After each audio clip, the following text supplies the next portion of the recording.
पूर्वतन मुख्यमंत्री तथा आम दल नेता नवीन बाबूंकर निर्देश क्रमे आज विजु जनता दल गोटे टीम आज आसिकी आशीर्वाद सार परिवार को भेटी ग्रामवासी को भेटी एवं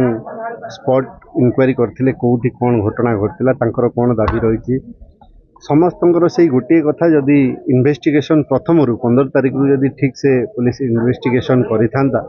हुए तो आम पाखे आम माटीर पुआ आम डेलांगर पुआ आम पाखे था आशीर्वाद जी आम पाखे था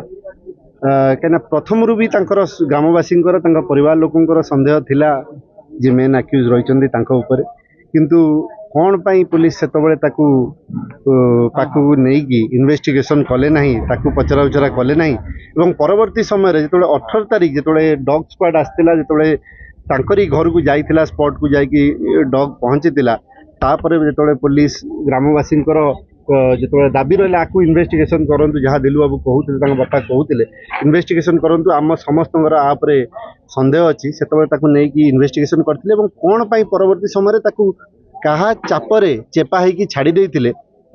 तदंत हवा दरकार एवं परवर्ती समय जो ग्रामवासी एवं परिवार विशेषकर परिवार सदस्य जो न्याय अपेक्षा 6 दिन बीतीगला बाध्य होगी जो परिवार लोक राजरास्त बसिले ग्रामवासी एवं डेलांग ब्लॉक विभिन्न पंचायत मुरबी माने समस्ते सहयोग देते समस्ते उपस्थित थे एवं दुखर विषय 46 जनों ना पुलिस परवर्ती समय केस रुजु कला न्याय मागिया जो मैंने जाइए से माने उल्टी केस खाइले एवं कोउटी ना कोउटी आमर समस्तंकर संदेह रहुची कहीं तदंत ठीक भाव में हैला नहीं एवं जेहेतु ये विभाग टी रही माननीय मुख्यमंत्री मोहन माझींकर होम डिपार्टमेंट तांको अधीन रोची दुर्भाग्यर विषय आज को 8 दिन हो गला 15 तारीख रु 23 तारीख 8 दिन हो गला मुख्यमंत्री तरफ किछि प्रक्रिया कथा आसीनी आश्वासन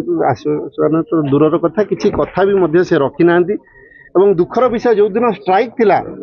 जो परिवार लोक डिमांड कले कि कलेक्टर ये स्पॉट को आसतु आम बारंबार कलेक्टर को समस्ते लगेलु आपण मान सम्मुखें भी लगेलु किंतु फोन बारंबार स्विच ऑफ आसाला आम पुलिस प्रशासन का जो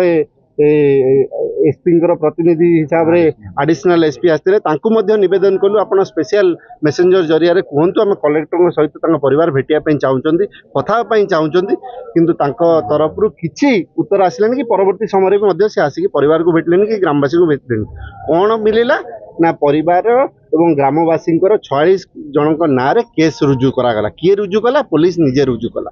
ये है न्याय प्रक्रिया कौन कहे दोषी विरुद्ध दंड कौन निश्चित रूपे दोषी विरुद्ध कठिन रु कठिन कार्यानुष्ठान नि जाऊ ताकू फांसी दंड दि जाऊ एवं या फास्ट ट्रैक जहाँ समस्ते कहते फास्ट ट्रैक पोस्को कोर्ट रे ये कथा को तुरंत विचार करा जाऊ एवं परिवार सदस्य को 1 कोटी टंका कंपेनसेशन से दिन भी मुझे 48 घंटा भितर या डिक्लेयर करूँ सरकार कि बर्तमान सुधा किसी सरकार तरफ प्रस्ताव उपर किसी कथा आसी ना ग्रामवासी परिवार लोक समस्त से दाबी थिला जो सब कलेक्टर थे एडिशनल एसपी थे से आमको प्रतिश्रुति देते कि नहीं आम ये कथाटी सरकार पाखे पहुँचेबू जहाँ दिलु बाबू कहते कि परवर्ती समय सब खुश आईन श्रृंखला परिस्थिति देखते आईन श्रृंखला परिस्थिति देखु दिन को दिन क्राइम रेट बढ़ी बढ़ी चली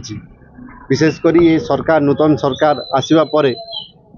ये खाली डेलांग घटना नुहे किसी दिन तले पिपिल ये घटना होता 9म श्रेणीर झीटी प्रेग्नेंट